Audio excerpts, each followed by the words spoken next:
બિહારમાં પણ રાજકીય હલચલ પર સૌથી મોટા સમાચાર મળી રહ્યા છે। બિહારમાં જેડીયુ આરજેડી ગઠબંધન તૂટવાનું લગભગ નક્કી જણાઈ રહ્યું છે। ભાજપ સાથે સરકાર બનાવી શકે છે નીતિશ કુમાર। જી હાं, सूत्रों तरफ से माहिती प्राप्त करी है।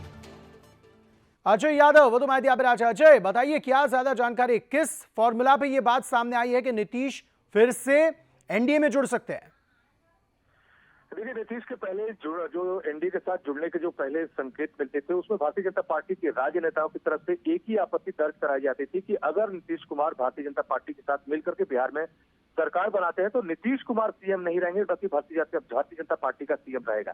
लेकिन ये एक तरह से स्टेट की जो राज्य लीडरशिप थी उसका स्टेटमेंट था। लेकिन कल जिस तरह से बीजेपी के राज्य नेताओं का गृह मंत्री अमित शाह से जेपी नड्डा से मुलाकात हुई और खास करके राज्य स्तर के नेताओं ने जानना चाहा कि केंद्र का इस पे क्या स्टेटमेंट है, तो कहा जा रहा है कि इसी बैठक के बाद कहीं न कहीं एक ऐसी सहमति बनती हुई दिखाई दे रही है जिसमें भारतीय जनता पार्टी के राज्य लीडर जो है वो नीतीश कुमार को सीएम एक्सेप्ट कर सकते हैं। और इसका सबसे बड़ा वजह यही है कि कहीं न कहीं भारतीय जनता पार्टी भी 2024 के लोकसभा चुनाव को लेकर के और बड़े स्केल पे सोच रही है कि शायद अगर आज जेडीयू और बीजेपी का गठबंधन बनता है तो ज्यादा से ज्यादा लोकसभा सीटें भी बन सकती हैं और खास करके दोनों की राज्य में सरकार भी बन सकती है।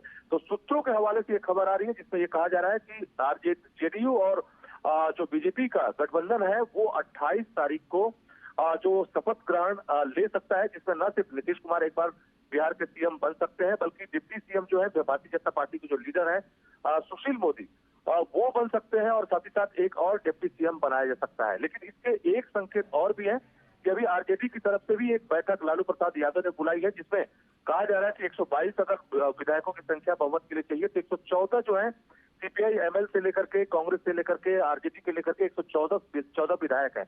ऐसे में जो आरजेडी है वो भी कहीं न कहीं प्रयास करती हुई दिखाई दे रही है। लेकिन आज रिपब्लिक डे की जो परेड होती है राज्य स्तर पे, वहां पे नीतीश कुमार और जो तेजस्वी यादव थे दोनों साथ खड़े थे, लेकिन दोनों में कोई बातचीत नहीं हुई, दूरी दिखाई दी। तो एक तरह से संकेत ये मिलना शुरू हो गए हैं कि 28 तारीख तक ये फॉर्मेशन हो सकता है नई गवर्नमेंट का। जी शुक्रिया सारी जानकारी देने के लिए।